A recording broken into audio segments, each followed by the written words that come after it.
pour le département voisin du Val d'Oise, Argenteuil, où on retrouve une fois encore les deux mêmes candidats qui s'affrontent. Ah oui, dans cette ville qui est la plus grande ville du Val d'Oise, où il y a comme un air de déjà-vu, puisque le LR Georges Mautron, le maire actuel, affronte son prédécesseur, le PS Philippe Doucet. Et bien les autres candidats, eux, n'ont qu'un mot à la bouche, l'alternative. Tania Watine, Louis Simondet. Les berges de Seine sont-elles l'avenir d'Argenteuil? Elles servent en tout cas de vitrine pour le maire sortant Georges Mautron.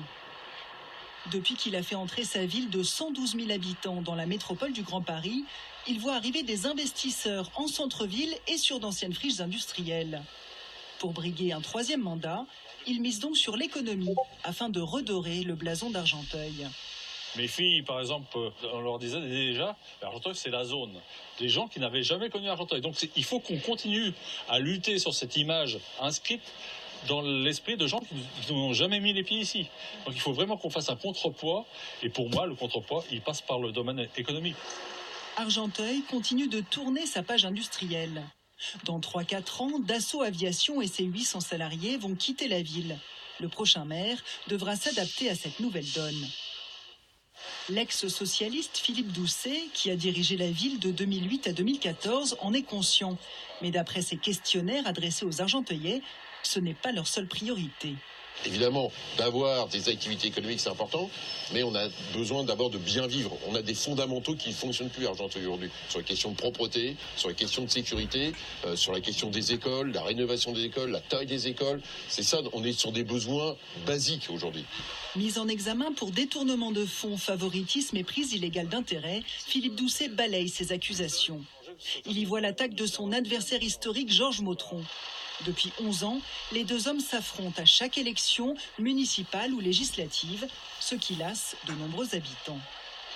Pour mars 2020, les autres candidats promettent donc du renouveau, comme Omar Slaouti, professeur de physique-chimie, qui se lance pour la première fois dans l'aventure municipale.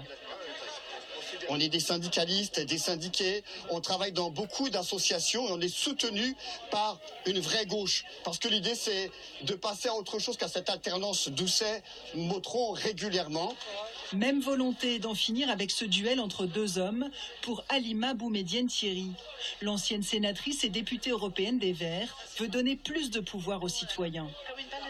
On veut faire des référendums. À chaque fois qu'il y aura quelque chose qui sera décidé et qui engage l'avenir de la ville, on veut faire des référendums. Et j'ai envie que tous les Argenteuillais et les Argenteuillaises soient des citoyens et citoyennes actifs, c'est-à-dire soient engagés. On veut faire entendre le camp des travailleurs.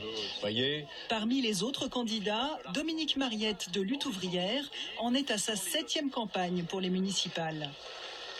Eux en sont à leur première pour soutenir la candidature d'Olivia Fillette.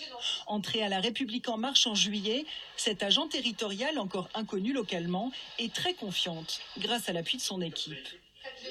C'est un collectif qui est composé de citoyens engagés qui connaissent leur territoire, avec différentes nuances politiques, mais avec cette volonté d'être force de proposition pour apporter et améliorer Argenteuil. Les Argenteuillais y verront plus clair début 2020, quand tous les candidats auront finalisé leur programme. Et deux autres candidats également pour ces municipales à Argenteuil, Dalila Kabech pour l'Alliance centriste et Franck Debeau pour le Parti chrétien démocrate. Merci Florent, j'ai bien tout noté. Et puis